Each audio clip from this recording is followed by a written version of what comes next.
तय भजन कर ले भैया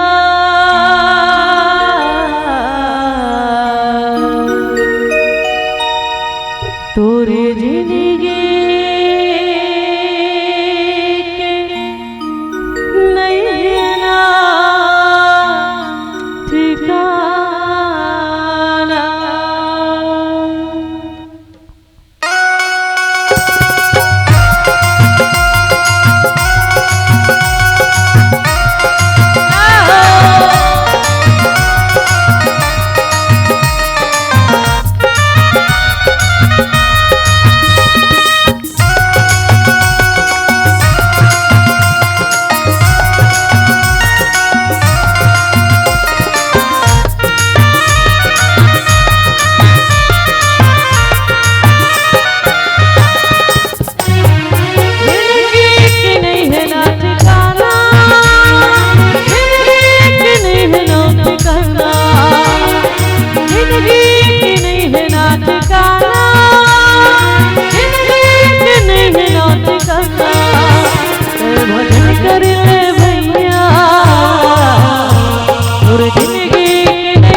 है जिंदगी फुर्सत न होगी काम से, जब तलक है जिंदगी फुर्सत न होगी काम से।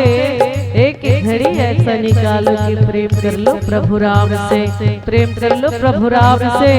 जब तक जिंदगी है दीदी भगवान से नाता जोड़ लो, कब का हो जीते कर कोई ठिकाना नहीं है। ओकरे से ती कहे का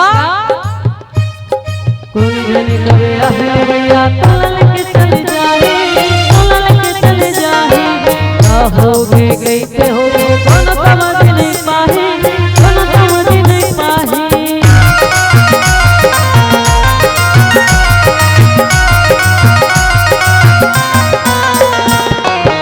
जाए के बाद तोला कौन तोला पाही, कौन तोला पाही। रोते रहे दूरी घरे भर रो रो तोला बुलाही, रो रो तोला बुलाही। जिंदगी की नहीं है ना ठिकाना, जिंदगी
कुरियर पे हंसा